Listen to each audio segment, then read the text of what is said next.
வணக்கம். விடுதலை ராஜேந்திரன். மதங்களுக்குள்ளே முடங்கி கிடந்த கடவுள்கள் இப்போது அரசியல் கட்சிகளாக கட்சிக்குள் முடக்கப்படுகின்ற ஒரு காட்சிகளை நாடு பார்த்து கொண்டு இருக்கிறது.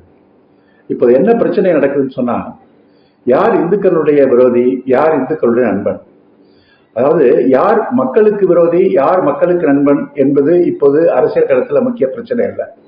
யார் இந்துக்களின் விரோதி, யார் இந்துக்களுடைய நண்பன், இதுதான் இப்ப அரசியல்ல மிக முக்கிய பிரச்சனையாக மாறி போயிருக்கிறது. ஜனநாயகம் அந்த அளவிற்கு ஒரு மதவாதமாக இன்றைக்கு மாறி போயிருக்கிற சூழ்நிலையை பார்க்கும். ராகுல் காந்தி நாடாளுமன்றத்தில் சிவனின் படத்தை எடுத்துக்காட்டி பேசினார். சிவன் அமைதியை வலியுறுத்தினார்.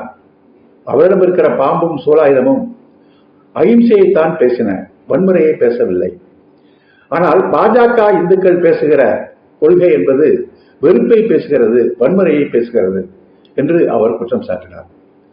உடனே மோடி சிவனை எப்படி இவர் காங்கிரஸ் கட்சி தங்கள் கையில் எடுத்துக் கொள்ளலாம் என்று ஆத்திரமடைந்து, இவர்கள் எல்லோருமே இந்துக்களை அவமானப்படுத்தி விட்டார்கள், இந்துக்களிடம் மன்னிப்பு கேட்க வேண்டும் என்று மோடி ஒட்டுமொத்த இந்துக்களை தன் பக்கம் இழுத்துக் கொள்கின்ற ஒரு கருத்தில் தன்னுடைய கருத்தை அங்கே முன்வைத்தார்.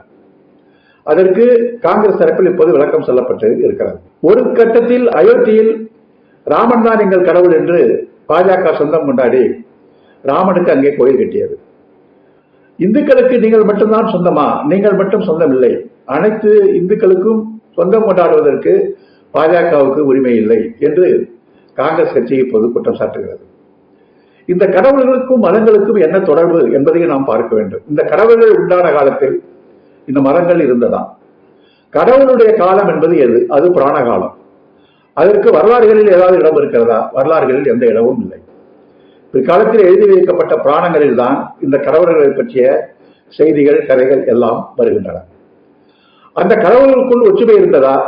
இந்து மதம் என்று ஒன்று இருந்ததா என்று கேட்டால், இறந்து போன மறைந்த காஞ்சி மடத்தினுடைய மூத்த சங்கராச்சாரி பெரியவாள் சந்திரசேகரேந்திர சரஸ்வதி அவர்களே சொன்னார்கள், நல்ல வேளை பிரிட்டிஷ்காரன் நமக்கு இந்து என்ற ஒரு பெயரை கொடுத்தால் நாம் தப்பித்தோம், இல்லாவிட்டால் நாம் வெவ்வேறு பிரிவினராக பிரிந்து கிடப்போம். எப்படி பிரிந்து கிடப்போம்?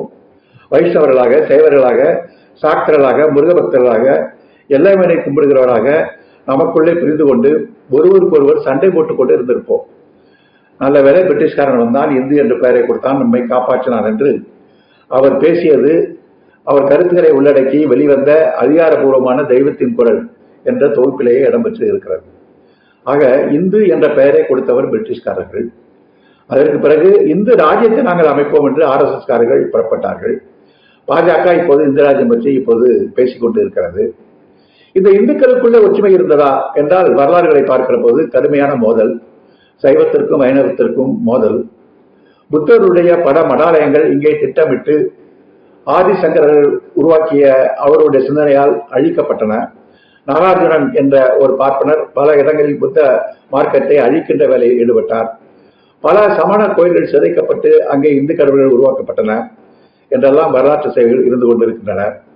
சமணர்களை இங்கே கல்வெற்றிய கொடுமையும் நடந்து இருந்திருக்கிறது.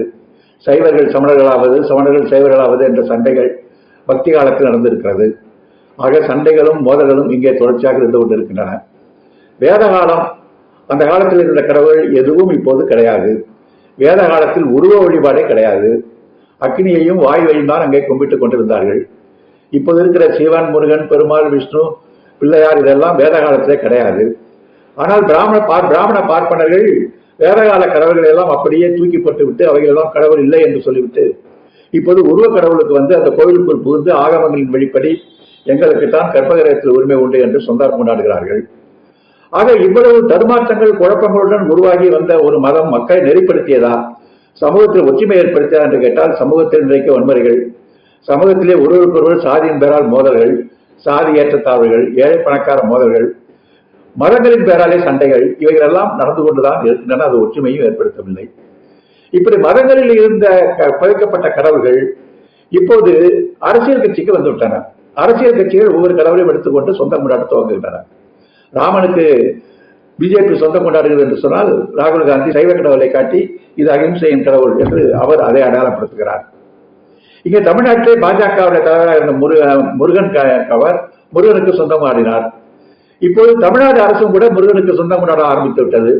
நம்முடைய அறநிலையத்துறை அமைச்சர் அவர்கள் இப்போது முருகனுக்காக அறநிலையத்துறை ஒரு சர்வதேச மாநாடு நடத்தி முருகனுடைய புகழை பரப்புவதற்கின்ற ஒரு சேவையில இப்போது இறங்கி இருக்கிறது. ஆக சமூகத்தில் எப்போது உருவானது, எப்படி உருவாக்கப்பட்டு விட்டது என்ற வரலாற்று பின்புலம் இல்லாமல் புராண கற்பனைகளில் உருவாக்கப்பட்ட கடவுள்கள், அதற்கு இதுதான் விளக்கம் என்று சொல்லப்பட்ட பல்வேறு மத சிந்தனைகள், அவர்கள் வழியாக கட்டமைக்கப்பட்ட சாஸ்திரங்கள், வேதங்கள், புராணங்கள், அவைகள் எல்லாம் நம்முடைய சனாதனத்தின் பெருமை என்று கூறிக்கொள்கிறவர்கள். அந்த சனாதனத்திற்குள்ளேயே சாதியம் வருகிறதே, வர்ணாசிரமம் இருக்கிறதே, அதுவும் சனாதன பெருமை என்று கேட்டால் ஆமாம் என்கிறார்கள் சிலர், இல்லை என்கிறார்கள் சிலர். இப்படி ஒரே குழப்பத்தின் வடிவாக இருந்து சமூகத்தை சமூக பிளவுகளை உண்டாக்கி இன்றைக்கு அரசியல் பிளவிலும் கடவுளும் மதமும் புகுந்து கொண்டு ஒட்டுமொத்தமாக இவைகள் நாட்டுக்கு என்ன நன்மையை செய்திருக்கின்றன என்ற கேள்வியைத்தான் நடுநிலையாளர்கள், பொதுமக்கள், ஏன் கடவுள் மத நம்பிக்கையில் உள்ளவர்கள் கூட சிந்தித்து பார்க்க வேண்டிய ஒரு கேள்வியாக உருவெடுத்திருக்கிறது என்பதை சுட்டிக்காட்ட விரும்புகிறோம். சிந்திப்போம். நன்றி, வணக்கம்.